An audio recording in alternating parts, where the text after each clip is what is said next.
Hi, Paul. Hi, Bob. How are you doing? I'm doing great. How are you? I'm pretty good, but I don't have a brand new book out the way you do. I should tell people I'm Bob Wright, and you're Paul Bloom, whose new book is How Pleasure Works, the New Science of Why We Like What We Like. And we're going to talk about that a little, if it's okay with you. Is it okay with you if we talk about your book, Paul? If it's important to you, we could talk about it. I know you'd rather do other things. I know you'd rather publicize other things right after your book has come out. But I really think we should talk about this. I'm sorry. Okay. It's a great book. I realized about halfway through it that there's something a little distinctive about it, which is that there are a whole bunch of happiness books out there. But this is actually not a book about happiness. It's about pleasure. And there's a difference between the two, right? There are a lot of great books about happiness. Dan Gilbert has one. John Haidt has one. There's just a lot of excellent books. And this is not a happiness book. I have nothing against happiness research. I think the study of pleasure is somewhat relevant to happiness, but I think the questions are different. So happiness is typically used to refer to your state of life, and it's influenced by your genes. It's influenced by how much money you make, whether you believe in God, whether you give to charity. I'm more interested in short-term pleasures, the sort of blast of pleasure you get from sex or from food or from looking at a painting or listening to a story.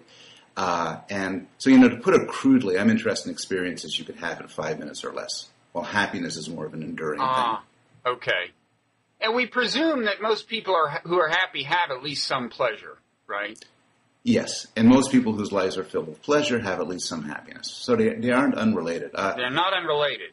Dan Gilbert has argued, and he and I go back on this, that they're one and the same. So he's an old school hedonist. That happiness is merely the sum of your pleasures. Exactly. And he argues that all these thought experiments that purport to show that that's not the case, where you imagine a sort of the sad philosopher versus the happy pig, actually don't show what they're cracked up to show. And if you look at it closely, happiness just is the sum of your pleasures. Having written a happiness book, a pleasure book, it would be nice if that were true, but I don't believe it is true. I think that the questions are independent. And a lot of pleasures you get, which I discuss in my book, maybe you shouldn't get. And I try to be non-judgmental in my book, but a lot of them you shouldn't get for moral reasons. A lot of them probably don't contribute to your overall happiness. Okay, well, we will get some guidance from you on that then. Now, you have a kind of a theory of pleasure in here, and I want to talk to you about that. Before we do, I should say that the fact that we're going to talk about your theory of pleasure should not distract us from the fact that, leaving that aside, this is just a really great, accessible book about the nuts and bolts of pleasure that has a lot of stuff I did not know in it. For example, just to take one example, the fact that at this very moment someone is in possession of Napoleon's penis, and in your view is deriving pleasure from it, I think. But we will get to that later, okay? And possibly the part about Keith Richards snorting part of his father. But we can put that off unless you want to interject something. We can put that off. I will interject with one thing, which is I heard on the radio an hour ago that somebody sold the Beatles lyrics to an American, original handwritten lyrics to one of the Beatles songs for $1.5 million. And I think this is a pleasure very similar to the Napoleon penis pleasure. Okay, well, we eagerly await your making that argument.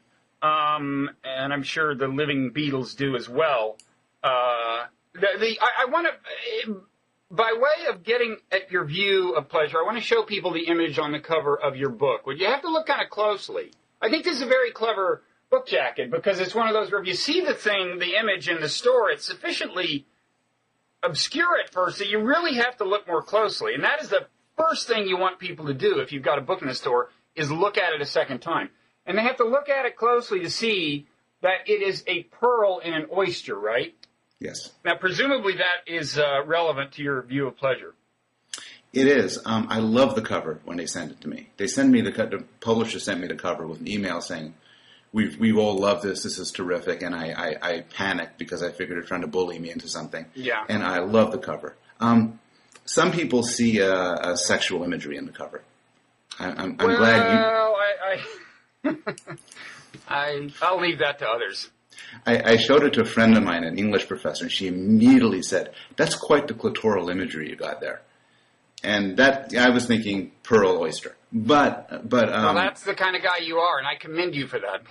A more family-friendly reading of the cover is that the book defends a theory of pleasure, which is essentialist, which argues that the pleasure we get from things, everything from animal pleasures like food and sex, to more transcendent, uniquely human pleasures like paintings and stories and religious ritual, is based not on the superficial properties of things, not merely on what they look like or feel like, but on what we see as their deeper natures, what we see as their essences, the pearl, as the cover illustrates. So I make the argument from domain to domain, linking it up to all sorts of fields like evolutionary theory and cognitive science, that so much of our pleasures is pervaded by our essentialist worldview, by our belief about what things are. And let me read a part of your book that I think captures your view. The depth of pleasure is hidden from us. People insist that the pleasure they get from wine is due to its taste or smell, or that music is pleasurable because of its sound, or that a movie is worth watching because of what's on the screen. And of course, this is all true, but only partially true. In each of these cases, the pleasure is affected by deeper factors, including what the person thinks about the true essence of what he or she is getting pleasure from. Now, I'm gonna in a way challenge you on this view that what you reveal is the depth of pleasure, because I think you could kind of turn it around the other way and say you reveal the shallowness of pleasure in a certain sense. But first, elaborate on what you mean, maybe in a particular domain, the domain of your choice. You talk about a lot of things, food, sex, and so on. But what's a good case to focus on? Take faces. So we look at some faces and we find that they're beautiful. Other faces are ugly. And we react to the faces. Now, what common sense might tell us is that what we're reacting to is how the face looks, its perceptual properties. It's the symmetry of the features, the roundness of the eyes, the color of the skin, the unblemishedness or the wrinkles or whatever. And of course that's true. You could go in a lab and you could adjust, you could make up stimuli, artificial faces, show them to people, and people will respond based on adjusting these features. But I argue in my book that's not all that's going on. A lot of what's going on in how attractive you find a face, either romantically or sexually or whatever, has to do with your belief about whose face it is. So, for instance, if you know somebody, if somebody's familiar to you, simple familiarity, no other contact, the face will look prettier. There's a lot of results suggesting that. If you like the person, it's a very romantic idea, but it's true, their face will look more attractive to you. Mm-hmm. And then you can move from faces to bodies, and then you have sort of issues involving pornography and so on, where critically who you think you're looking at plays a profound role in your sexual arousal. If you think you're looking at a picture, say, from a certain angle of a beautiful celebrity, you might find that amazingly arousing. But if you were to discover that this is actually a picture of your sibling or your mother or something, that'll shut things down, and you'll react very differently. It's who you believe you're looking at that plays a role. Mm-hmm. And there is this weird syndrome you allude to. What is it, Capgras or Capgras syndrome or something, where you become convinced that a person like your mother is actually an imposter? Right. This is one of these rare but fascinating neurological syndromes where people become convinced that the people that they love the most in their lives have been replaced by perfect duplicates. Mm-hmm. And there's different theories of what goes on in there. One of them, defended by Ramachandran and others, is that the mechanism of facial recognition is broken down. So what you have is you have an explicit recognition that says, oh, that person resembles my mother, my girlfriend, my son, whatever. Mm-hmm. But the implicit level where you get a feeling of familiarity shuts down. Mm-hmm. And so you look at the person, they look just like the person you love, but it doesn't feel like you're looking at the person you love. Right. And so one way to reconcile this is that you believe that they're an imposter. And how that gets played out depends on your culture. Now the imposter might be a robot or a CIA agent or an alien. In other times it might be the devil. Mm-hmm. In some cases of Capgras syndrome end up horribly. People have murdered their relatives because they believe that they've been taken over. They aren't the people that they had loved. But I end my chapter on sex with an example from many years ago, recounted by some neuroscientists, of a woman who got Capgras syndrome. And prior to that, She was bored with her boyfriend. He was a sexual dud. He was nothing. And then she looked at this guy who looked exactly like her boyfriend to her once she had Capgras syndrome. But she saw him as a new person and find him a vivacious and exciting lover and fell in love all over again. Mm-hmm. And this is in some way a neuroscientific version of a play by Isaac Bashevis Singer. And this is a story that Steven Pinker tells to make a similar moral about this guy who's in town, who lives in this town with his wife and is very bored with her.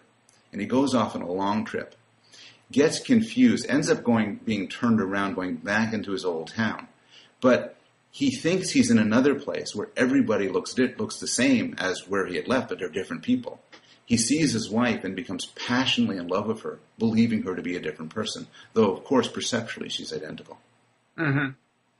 So that's a case where it's actually a contrast with the earlier example you gave, where under some circumstances, knowing someone makes them seem more attractive, but sometimes in the realm of sex, novelty actually enhances attractiveness. But in both cases, the point is the story you're telling yourself, the story about the background to the sensory stimuli, right? The story about the underside or the history of the sensory, stimuli is what determines the amount of pleasure you get.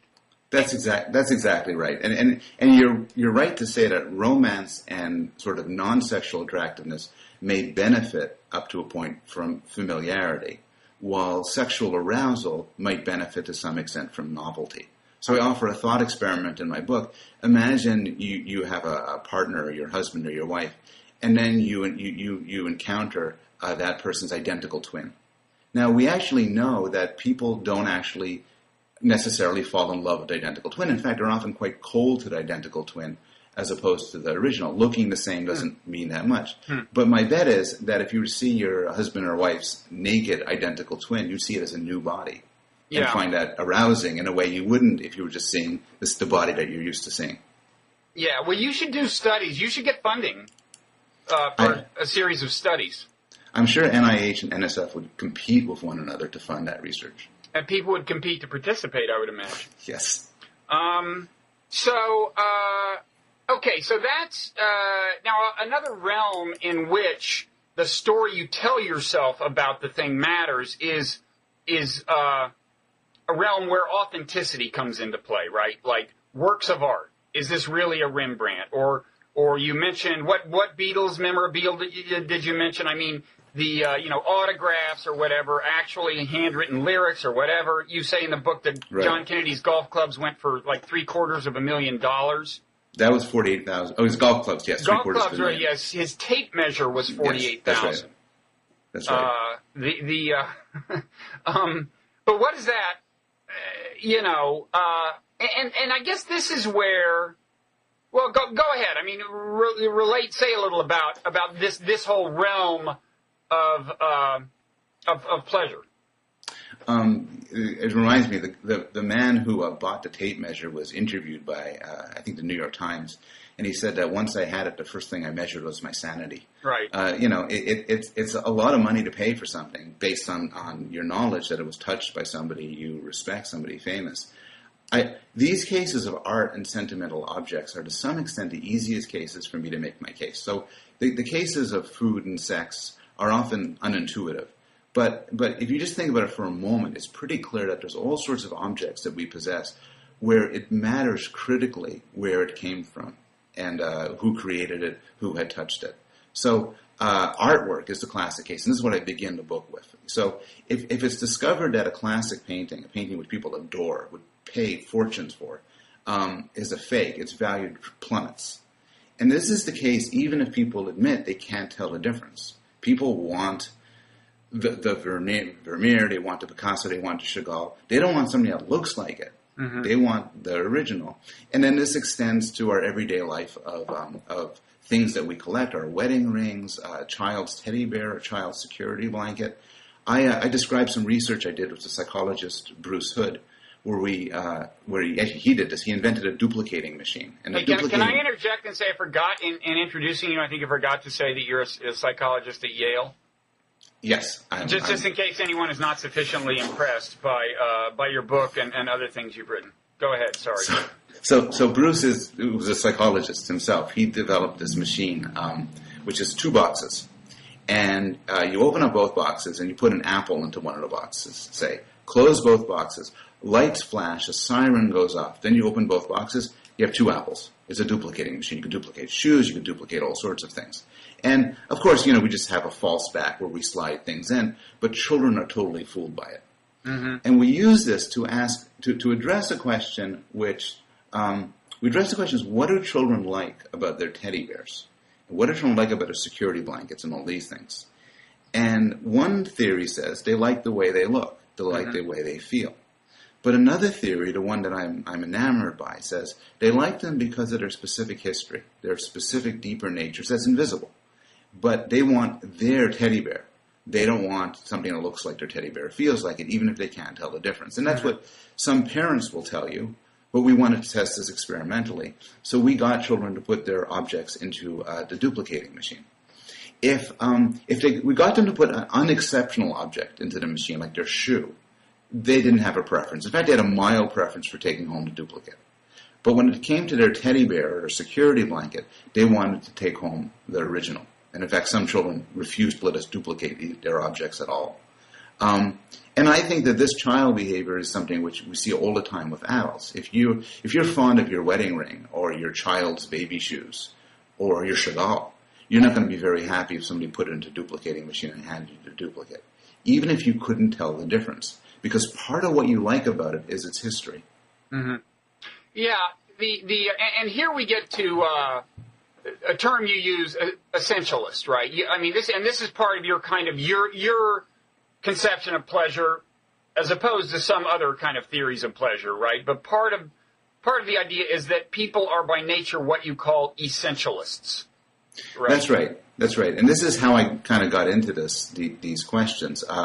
I'm a developmental psychologist primarily, and a lot of my work is on how children name things and how they make sense of things. And the argument I've made, and this is an argument many psychologists have made, is that children are natural-born essentialists. And what this means is that the way they understand categories of things in the world and individuals doesn't reduce to perceptual properties. So it's very much of an anti-empiricist view. Mm-hmm. So when children call something a dog, they don't use the word dog to refer to anything that has a certain appearance or shape or color. Rather, it's something that they believe to have a certain internal structure. What for adults would be genes or biological inheritance, but for kids might just be some stuff I don't know about, but something that makes it a dog. Mm-hmm. And so this common sense essentialism pervades naming and categorization and all of these fairly cold-blooded aspects of mental life.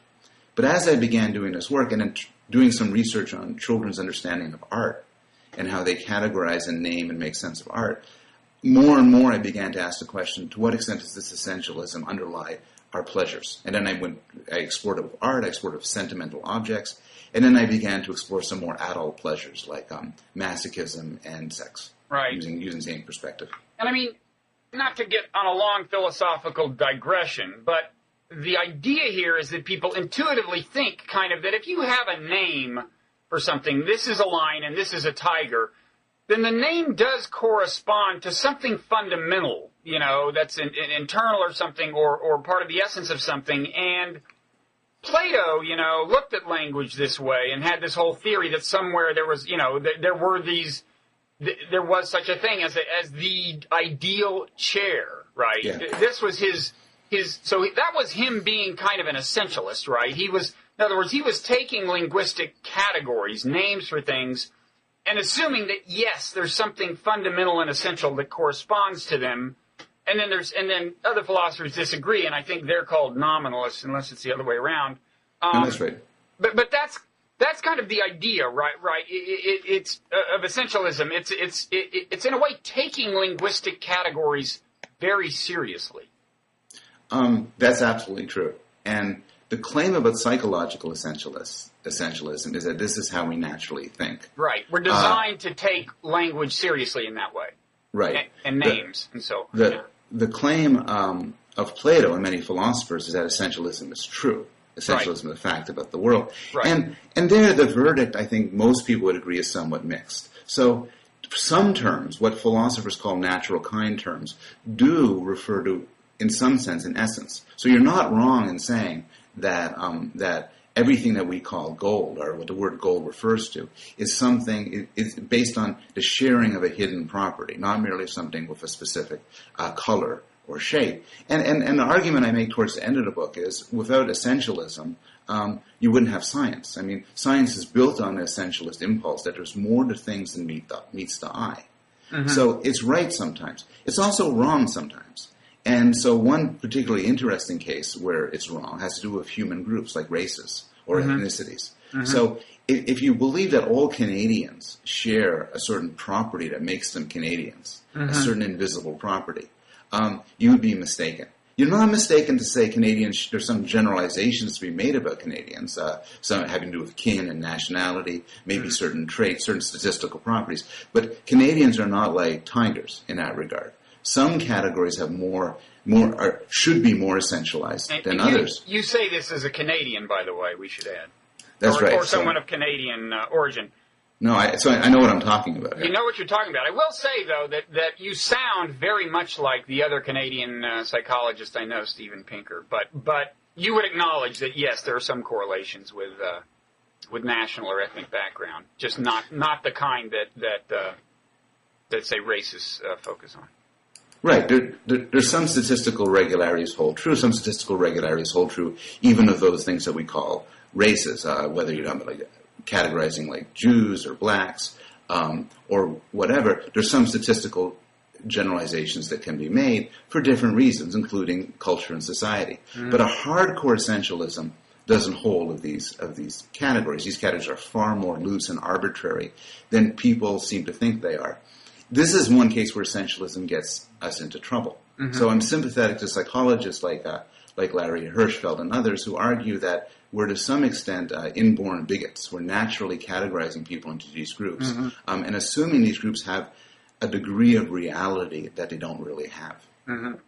Now, there's another kind of way that essentialism, I think, can mislead us. And it gets to this thing I was saying where I think in a way your book points to the superficiality or the absurdity of pleasure in some ways, or some aspects of pleasure. And it's, you spend some time on drinking water, and like Perrier and the whole bottled water craze, and you note that I think the president of Perrier or somebody was challenged to did a blind taste test. They gave him 5 versions of water, only one was Perrier. And he chose, first 3 he chose were wrong. And that's a slightly different kind of mistaken essentialism. In other words, it's true that there is something about Perrier that is different from other waters, something in the chemical composition. It's just that most people, unless you have extraordinary taste, when you think, this is especially good, it's Perrier, that is just your imagination. Right, that's not. In fact, you have a line here somewhere about Perrier. Oh, here's what you say. You say Perrier does taste great if you know it's Perrier. So that's a case where, consistent with your theory, the amount of pleasure we get is informed by our conception of the history of the thing or the internal structure of the thing or something. But the kind of invisible part of the thing, and yet it's in some sense misleading us, right? We're being deluded in some sense, right? Yes and no. Yes, in the sense that if he was to say, look, this Perrier tastes better and anyone could tell, then he's wrong. He's mistaken. He's taking his experience that's based on his understanding of what it is he's drinking and extending it mistakenly to believe everyone else will share it. And that would be mistaken. That's mm-hmm. an illusion. Mm-hmm. On the other hand, it's not clear it's mistaken to get pleasure based on what you know. Mm-hmm. So change the example a bit. Suppose you like your child's artwork, and you like it just because your child did it. Mm-hmm. Now, it's not clear that's a very rational way to think. It's not clear it's a very irrational way to think. Rationality doesn't seem to apply here. Suppose you think your child looks beautiful. And you look at your child's face, your child looks beautiful. And if you were to see that same face but believed it wasn't your child, it was somebody else, you'd say, but you believe your child's beautiful because it's your child. This is why Francis Ford Coppola cast his daughter in I forget which movie. But anyway, Godfather's 3. Yeah, there you go. Is that right? But there are some subtle gradations here. I mean, you can look at your child's art and go, God, this means a lot to me, and know that it's just because it's your child's art. Or on the other hand, you can see it on the wall of the elementary school next to the other ones and kind of convince yourself that it's better. And in the former case, you're not really being, you're indulging in the essence of the thing and imbibing it, but not being misled by your essentialism. But in the second case, or in the Francis Ford Coppola case, you're being misled by it. Yeah, I agree with that. I think where you're misled by it isn't the pleasure itself. Again, the pleasure is not rational, not irrational. Right. It just is. So there's no such thing as false pleasure in a certain sense, in your view. No, I think there's no such thing as false pleasure. Okay. There's no such thing as irrational pleasure. There's evil pleasure. There's there's inappropriate pleasure. There's pleasure that would destroy your life and life of others. But there's no sense in which the notions of rationality apply to what we like. We just, this is due to contingent facts about evolution and culture. But it's, if you like, if you like eggs and I like toast, it's not clear we're going to have an argument over which one of us is right. Mm-hmm. Where mistakes come in is, in your example, when you believe that your perception is going to be shared by other people, or whether you believe that your perception has a reality that in some way transcends the background conditions under which you formed it. So mm-hmm. An example of that comes from artwork, where I think author Kostler tells the story of somebody who discovered that a painting she had owned and she thought was just a copy was actually done by Picasso. And she then said, I love this. And at this point, there's nothing wrong. She loves it a lot more knowing it's a Picasso. But she would then insist that it was much better. And she saw now that it was much better. Mm-hmm. And that's the mistake you're talking about. Right. Similarly, when these great forgeries by Van Meegeren, mm-hmm. which were purported to be Vermeers, were discovered to actually be fake, a lot of the critics went back and said, I knew it all the time. Now that I'm looking at it, I see that it's ugly and incompetent. Yeah, well, and you open your book with his, is his name pronounced Goring or Gehring? Herman, Nazi guy. I've always pronounced it Gehring. Anyway, I just sorry to interrupt you, but you open your book with the anecdote where he discovers, while he's waiting to be executed, that a Vermeer he owned, I guess, is a fake, and one observer said that he at that moment looked, quote, as if for the first time he had discovered that there was evil in the world. Anyway, sorry to interrupt. Go ahead. Yeah, and I argue like he was not a very sympathetic character. It's an unusual book that starts by asking you to take his perspective. Right. But there he was expressing you would feel the same if you had paid a bundle for something you thought was a Vermeer and then discovered it was painted by some Dutch fraud who did it for all sorts of awful reasons. Yeah. He liked it because of who he thought created it, and there's nothing irrational about that. No. I mean, it is interesting to ask which of the two categories I outlined earlier it falls into. In other words, did he look at it now and think, it's actually not so well done, Yeah. Or maybe a Jackson Pollock would be a better example, Yeah. Where if you think it's Pollock, you look at it and go, oh, who else could do that? And if you don't, you think, well, yeah, he dripped paint. I could do that. And here's another example along the lines of Pollock. There's a wonderful documentary called My Kid Could Paint That, which talks about this young girl who would paint in the style of Jackson Pollock. And people paid a fortune for her art. And then there was a 60 Minutes 2 special about this where it was implied, though the evidence is unclear, that her father helped her. And then suddenly he couldn't give it away. It caused a huge drop in the value of the art. Right. And there's your distinction. If somebody was to say, look, I really liked it because I liked the idea of this girl doing it. It seemed like such an act of genius. And now that that's not true, I don't like it anymore, that's fine. On the other hand, if suddenly they said, well, the colors don't fit together as well, it's not as creative, then I agree that that's a mistake. Mm-hmm. Okay. So, we promised to get back to Napoleon's penis. And Keith Richards is snorting. So let me just say a word or two about those, and you can tell us what we can learn from those things. Probably different things from the two of them, and you can focus on whichever you want. But apparently you don't elaborate much in the book about who owns Napoleon's penis, but I was kind of shocked to know that somebody would. I don't know how much you know about the circumstances of that, but apparently they consider it a collector's item. And then there's the weird thing about Keith Richards, and of course, Rolling Stones guitarist. His father had died and been cremated, and Keith Richards snorted some of the ground-up father, and I suppose wisely mixed it with cocaine, which presumably helps it go down a little more smoothly. But, well, take it away, Paul. Well, he was. I'll focus on the Keith Richards case because he was asked by a rock magazine what was the oddest thing he ever tried to snort. Which, if you think about it, is an unusual interview question. Yeah. Though maybe not for Keith Richards. I raised that in a discussion of cannibalism because cannibalism is a very interesting case of a somewhat extreme form of essentialism, where the idea is that one of the motivations behind cannibalism, and there are many motivations, but one of the motivations is that you could imbue the properties of somebody by eating them. Mm-hmm. And in fact, I begin the chapter of a famous case in Germany, quite gruesome, of a man who kills and consensually, more or less, kills and eats somebody. I'm sorry, Paul, but can I just read a little of that? Sure. In 2003, Armin, is it Maiwas, or we don't know? Let's say Maiwas. A 42-year-old computer expert went online looking for someone to kill and eat. After several interviews, he chose Bernd Brandes. The two men met one night in Maiwas' farmhouse in a small town in Germany. They talked for a while, and Brandes took several sleeping pills and finished off half a bottle of schnapps. Maiwas then cut off Brandes's...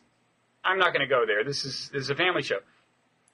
And I'm not going to even talk about what exactly he fried in olive oil. But I will say that then, to continue your narrative, the two men tried to eat it without success. Maiwas read a Star Trek novel, and Brandes, bleeding heavily, lay in a bath. A few hours later, Maiwas killed Brandes by stabbing him in the neck with a kitchen knife, kissing him first. Sorry. Go ahead. So that story was taken from various newspaper reports of the event, which was quite famous in Germany and still being discussed. I actually found that the very subtle point about the Star Trek novel to really make the story. That's what sticks out in my mind, I know. Yeah, it's what I'll always remember. When asked, now there's all sorts of reasons why he did this, and psychologists and psychoanalysts had no shortage of explanations for it, including the idea, which may be true, which is that he lost people he loved, and this was viewed as a clever way to incorporate people into himself. He did say that Brandes spoke excellent English, and after eating him, his English improved correspondingly, which is a sort of very essentialist view. A lot of the reason, if you ask cannibal cultures, if you ask them why they're cannibals, they'll give you different answers. But one answer that comes up is because there's certain properties that are special that I want to have. I want to incorporate into my body. And sometimes the properties could be the courage and bravery of a young warrior. It could be an act of respect for somebody old who died of natural causes. But this is a theme in cannibalism, and I want to suggest that this is a very extreme version of what we have in our everyday lives, even our everyday modern lives. So there's certain examples of this. There's the Catholic sacrament, where you take in the blood and the body of Christ. Mm-hmm. There's the activity, which was actually quite popular among elite liberal Americans, of eating the placenta. The woman's placenta after the baby is born. And this is thought, again, to have certain special curative and almost magical powers. Mm-hmm. And so we're not cannibals in the literal sense, but the idea of cannibalism and the essentialist basis for it isn't so alien for us. And another example, which isn't, again, literal cannibalism, but is something which Leon Kass, the bioethicist, called a noble form of cannibalism, is organ donations.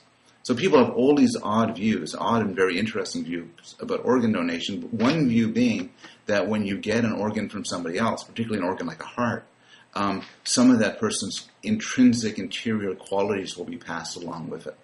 Mm-hmm. So, but does this very often enter into kind of everyday eating? I mean, certainly you would agree that it's capable.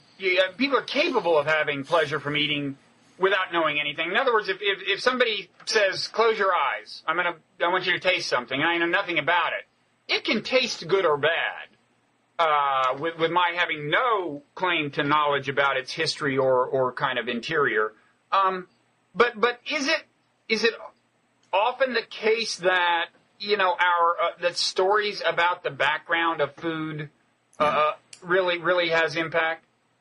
I'm going to only partially agree with what you said, which is you're right. We have taste buds and noses and mouths for a reason. We have sense organs, and this is very useful. If somebody said, want to have a drink of some exceptionally expensive, wonderful red wine, passed it to you, and it turned out to be mixed with gasoline, you would notice. You wouldn't sit and say, how magnificent. Right. Obviously, and you close your eyes and you taste things. You say, I expected that food to be good, but it's gone bad. I expected that to be cheap wine, but it's magnificent. We have sense organs, and these can influence us. But I think that there's no such thing as a simple pleasure. There's no such thing as a pleasure that's untainted by your beliefs about what you're being pleasured by. So in your food case, if you hand me something and I taste it, part of my knowledge is this is food that somebody I trust is giving to me. It's food. I would taste it differently than if I found it on the floor, or if I paid $1,000 for it. Or take it to painting. It's paintings. It's true that often you could look at a painting and not know who painted it and the circumstances and so on, just appreciate it largely based on what it looks like. But at the same time, it's a painting. You typically know it's a painting in an art museum, but you know it's a painting. It's not a natural occurrence of paint splashed onto the wall. Somebody made it at some time for its display, and that colors things. So I think we always experience something, and I would say this would apply to the simplest of sensations, an orgasm, drinking water when you're thirsty, stretching, anything. It's always under some sort of description. It's always viewed as an instance of some sort of category. There's always an implied narrative. Exactly. But this does often lead, to just, in my mind, to highlight the absurdity of things. And one thing that seems to be going on sometimes, and I mean, this is at least one of the accounts that you entertain, is so-called signaling, right? I mean, in other words, you, at some level, maybe consciously or unconsciously, want to be seen as a person sufficiently sophisticated about wine to like this wine, or to have the latest iPhone, or to drink the right drinking water, or whatever, right? And that is, that's an interesting case, because it's not always clear whether the signaling function is known to the person doing the signaling, right? To what extent they're consciously proud of brandishing the latest iPhone, and to what extent they just really think, God, this is more beautiful than any of the past iPhones were. It's not that people know I've got the latest ones, Yeah, that's... When I present these essentialist claims, I'm always looking out for alternatives. And you're right to say signaling is a very serious alternative. It's a non-essentialist view that can explain some of the data I'm interested in. So my theory of why we might like some funky modern art that doesn't seem traditionally beautiful is because we see in it a certain history, a certain essential background that makes it interesting and important to us. But the signaling theorist says, no. We buy it to show off. Steven Pinker has this great line. We buy this art to baffle the rubes in Peoria. We do it to show we have a lot of money and we could spend it on things that we say to other people, aren't smart enough to appreciate.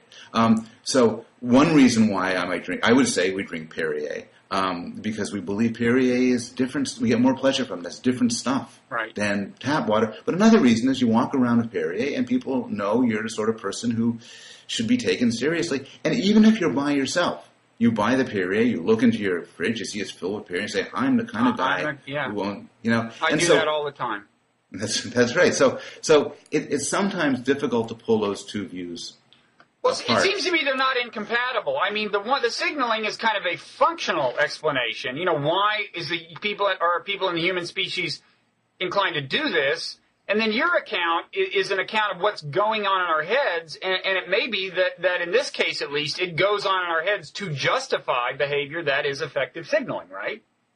I think that's possible, and that might happen sometimes. I also think, though, that there's some essentialist phenomena that can't be explained in terms of signaling. Mm-hmm. I'll give you two examples. One example is the value we give to precious sentimental objects that we don't talk about or don't show to other people, right? Particularly for children. So I think when a child insists that her blanket not be taken away, not be replaced, she's not trying to signal, look at me, I'm the kind of cool kid who has her own blanket. Mm-hmm. It's rather, she just wants that blanket.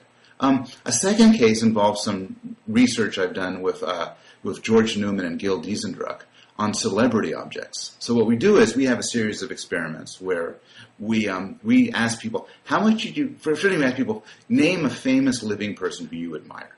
Mm-hmm. And a lot of our subjects say Barack Obama. Some of them say George Clooney. So take George Clooney. How much would you pay for George Clooney's sweater? And the answer is people pay a lot for George Clooney's sweater, substantially more than they pay for a normal guy's sweater. Mm-hmm. So then you say, suppose you could buy George Clooney's sweater, but you're forbidden from signaling it. You cannot tell anybody you own it, and you can't resell it. Mm-hmm. Well, they'll spend a little bit less. So signaling has some power here. Mm-hmm. But you get the real effect when you tell people, okay, imagine you could buy George Clooney's sweater, but before it gets to you, it's been thoroughly cleaned and thoroughly laundered. Mm-hmm. Then the amount that they pay drops substantially. And that suggests that they want it not just to show off or to signal, but because it sort of has the man's stuff on it, his physical presence. Right, and that gets to another sense in which I think your view could lead us to lead to a kind of absurdist view of the whole human endeavor, including pleasure, which is that, I don't think it's so much that they're thinking, well, it's got his sweat on it, right? I think you're right that they think that there's more the idea of some intangible aura, which is kind of like magical thinking. And in fact, you mentioned James Frazier in your book, the guy who long ago wrote this book, whatever the name of it was, about primitive religion and magic, and he talked about a kind of almost intuitive idea that there were these auras that could spread by kind of contagion, right? Yeah. So, go ahead. I'm sympathetic there to the view there's something irrational going on. Mm-hmm. And it's irrational in the sense that it's not only your pleasure that's being affected, which I don't think rationality applies, but it's also your belief about the mechanisms of life and how things work. Mm-hmm. So to take a very James Frazier-like example, suppose I get really mad at you, and what I do is I create a doll that looks just like you. Now, if I get a lot of pleasure from stabbing the doll because it brings to mind the thought of harming you, that's a pleasure. There's nothing wrong with that, nothing right about that. But if I believe that harming the doll will causally affect you, that's nonsense. That's magical nonsense. Mm-hmm. And that would be a mistaken belief. And you're right, the idea that people have these sort of residues that pass back and forth can, in some cases, be nonsense. Now, in other cases, maybe it isn't, and it's hard to say. So it's been argued that the sort of phenomena of contagion we're talking about is actually rooted in our sense of real contagion, the contagion of disease. Mm-hmm. So the belief that your stuff may reside in something you contacted, particularly say if you're sick, isn't a crazy belief. The belief that something spread through contact isn't a crazy belief. On the other hand, the belief that your virtue could be imbued into a sweater, you're evil, and it will affect me, is, I think, silliness, and it is incorrect. Right. And I think you point out that, I don't know if there's empirical data or this was conjecture, but that people are not generally attracted to the idea of, like, trying on Hitler's clothes or something. That's Paul Rosin's work. He does some lovely, lovely studies. And, yeah, people do not want to wear Hitler's sweater. They don't want to wear the clothes worn by your average person. There's a cost to having been on somebody's body. Though there's other research says that if the person who wore it was exceptionally attractive, then there becomes a premium in wearing those clothes. Mm-hmm. Mm-hmm. And again, maybe one way we could sort of reconcile this issue between the two of us is on the one hand, what you like, strictures of rationality don't apply. But when you're talking about claims about how the world really is, claims about what happens and what mechanisms there are, then you could be right or wrong. Yeah. And I would entirely agree that some of these essentialist beliefs are flat mistaken and could lead into all sorts of confusions. Mm-hmm. Yeah, I mean, I guess my view of this is somewhat informed by, we share a Darwinian view of kind of how pleasure arose. And certainly you would agree that in the first instance, when pleasure was first kind of articulated in our species by natural selection, there was a very clear functional relationship between a lot of pleasures. You like meat because it nourishes you.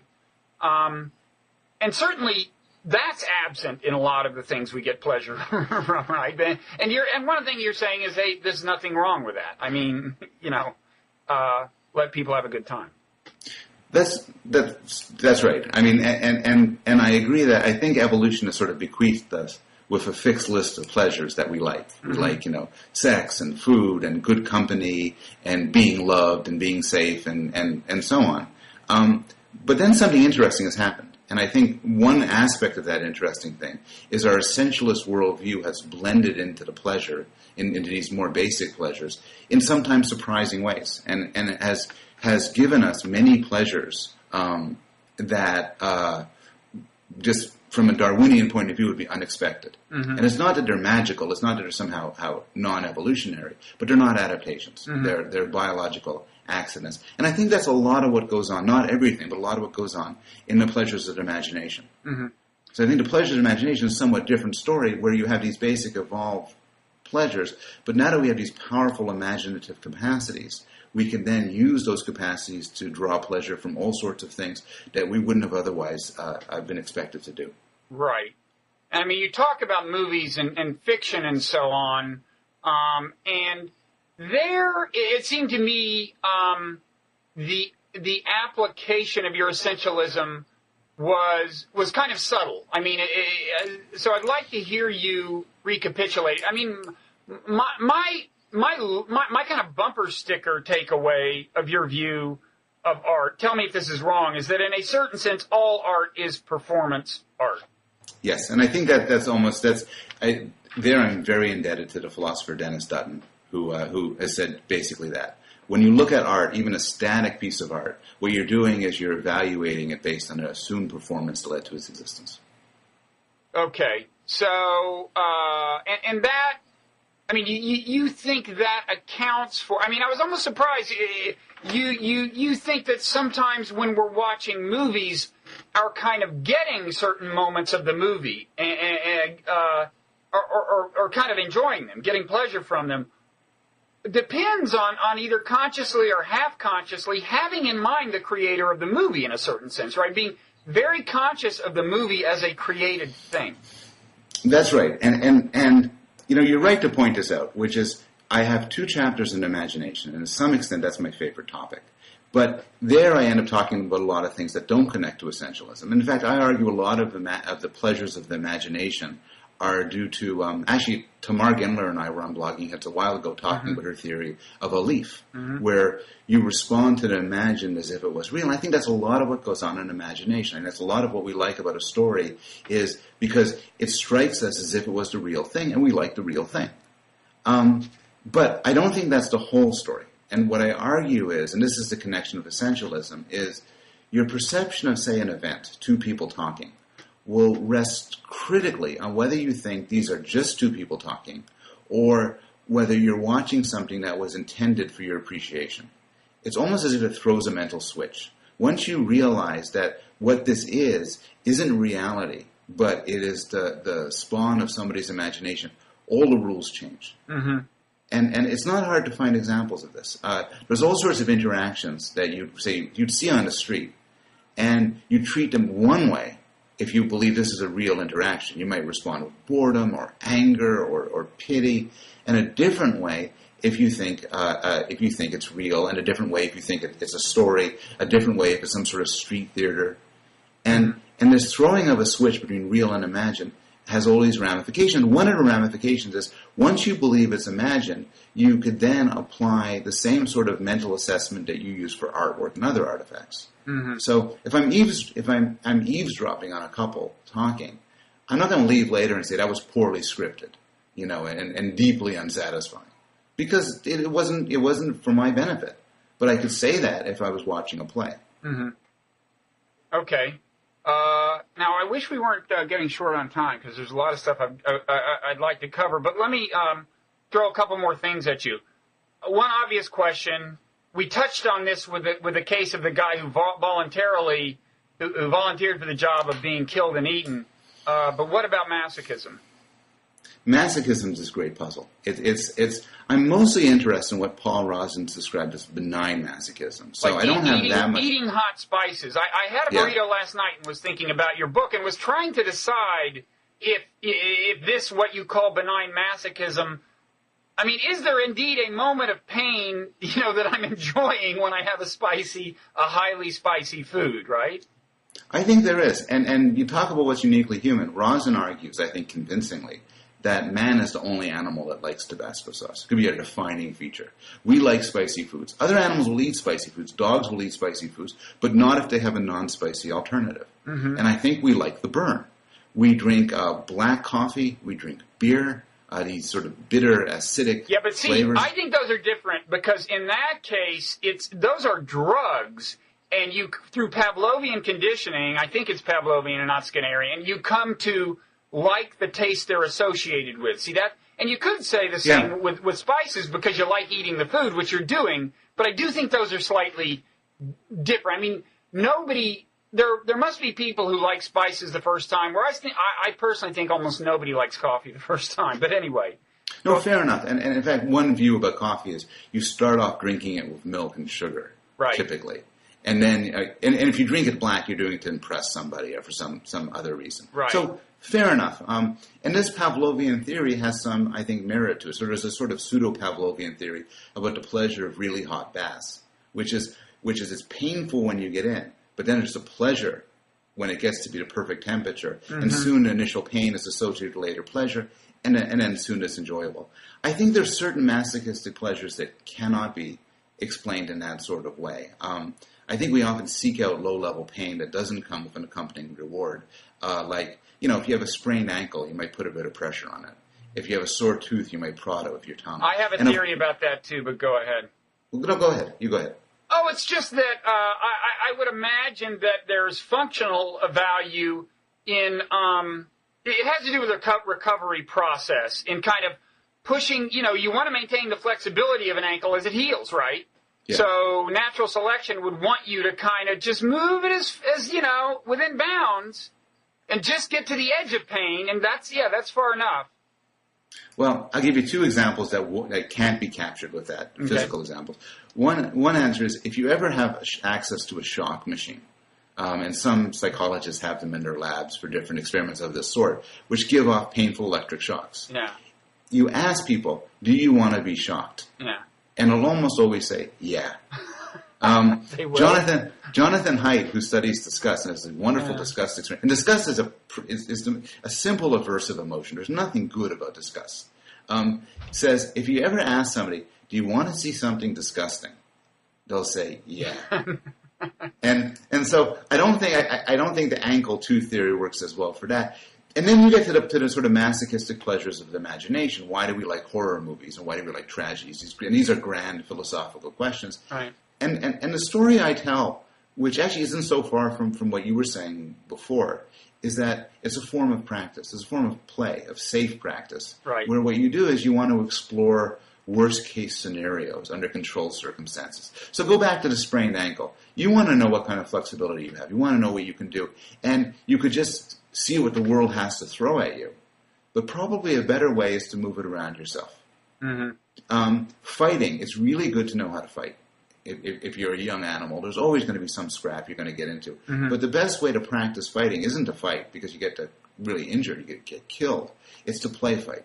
And so the evolution of play fighting is like an extremely clever Darwinian solution to how do you get animals to get good at fighting without fighting.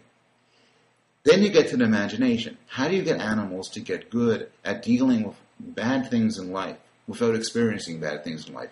And one answer is construct the animals to take pleasure of experiencing bad things in imagination.